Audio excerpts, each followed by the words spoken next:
Hey y'all, how's it going, guys? Let's talk a little bit about our science fair.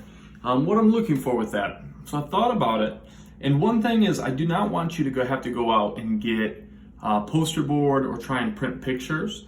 So let's scratch any idea of a poster. I know a display board is part of the quintessential science fair experience, but we're gonna plan ours a little bit differently. So one, ours is gonna revolve around the scientific method. Whatever you're interested in, fine, you can pick anything you'd like, but just make sure that you can apply the scientific method. That's one thing. The second thing, we're gonna have it basically be on nearly entirely an oral presentation. I might ask for maybe a page of a written explanation of what you've done here, but I really want you to focus on being able to articulate or express your interest, your experiment, and the results to a group of people in an oral presentation. And when we all come back together in May, we can basically invite all the parents and go one at a time and allow each person to explain what they've done. I want to give you an example of how we can apply something you're curious about to the scientific method. So I put that on the board. Let's check it out.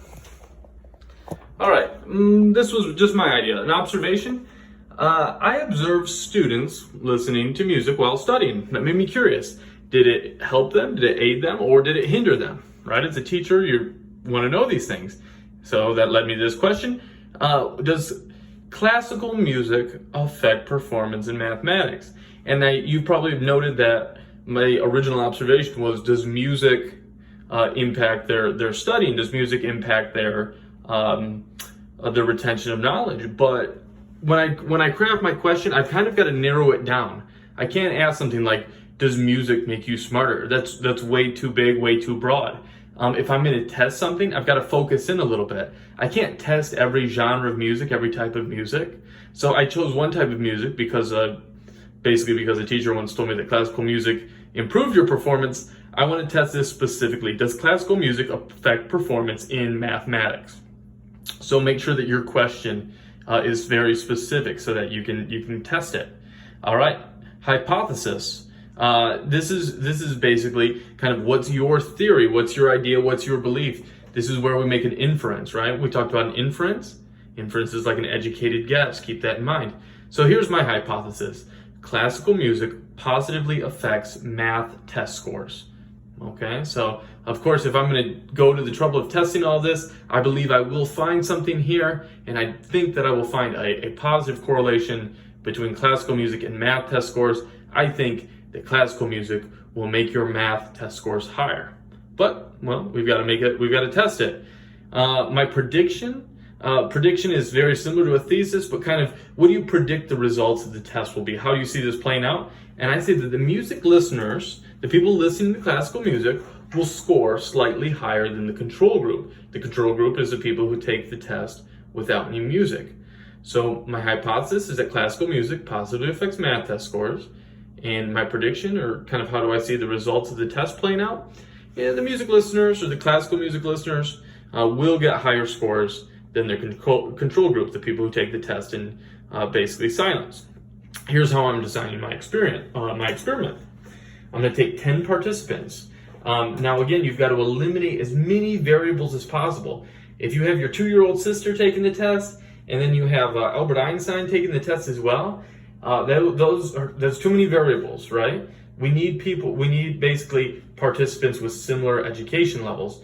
So I'm going to maybe send this out to 10 middle schoolers that I know, because I know that they're all kind of at least at similar levels. And I noticed that I didn't send it out to 2, or I didn't send it out to 3, but I need a good sample size. So I'm going to send it out to 10 middle school students, and I'm going to administer 2 tests. Now why 2 tests? Well, one in which they will be listening to the music, and then the control group, one in which they will not be listening to the music. Now, here's another thing, is that the reason that I'm doing 2 different tests is because if I give them the same test twice, they're definitely going to score better on the second test because they're familiar with all the questions. So the tests the questions are going to be similar to each other, but they're not going to be exactly the same. I would probably ask maybe, let's say, multiplication and division questions and say a story problem in both tests, but I won't do the exact same questions because they'll naturally score better the second time around because they know what to expect. So there's got to be, kind of a little bit of variety within the test. And then I'm going to collect all that data, a total of 10 participants taking 2 tests, so 20 tests, and I'm going to compare how are the scores for the people who listen to classical music compared to the scores when they didn't listen to classical music. Okay, so it's not a foolproof test, but it's the basic idea. And maybe you're thinking, okay, I want to show how a guitar works. How could I possibly apply this to how guitar works? Well, make an observation about the specific aspects of guitar. Maybe you notice copper strings make different sound than nylon strings. So when you ask yourself the question in a basic or say homemade guitar, which choice of string is better, then you go down to your hypothesis, and maybe you're saying that a copper string is going to produce a richer sound than a nylon string.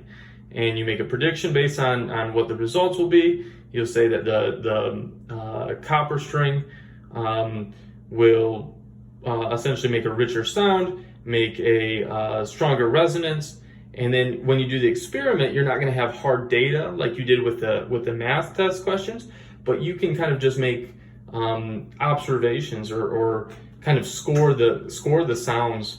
Maybe you try to move up and down the neck of the guitar and play a couple different notes, and you kind of grade or rate the quality of those notes as you move up and down, and finally you can analyze your results of which type of guitar string is best with a simple homemade guitar. So that's just an idea, kind of me shooting off the hip and thinking about it, but try to take whatever you're interested in and apply the scientific method to it. Just continue preparing. I'm going to kind of let this project run free, and just keep in mind that as we get to May, we're going to want to get everyone together and show off our experiments and present these orally. We'll do an oral presentation. So without further ado, that's science for the day. Next Monday, we'll get back to our book with a chapter on the solar system. But for the next couple days, continue working on your science fair experiments / projects. All right, take care, everyone.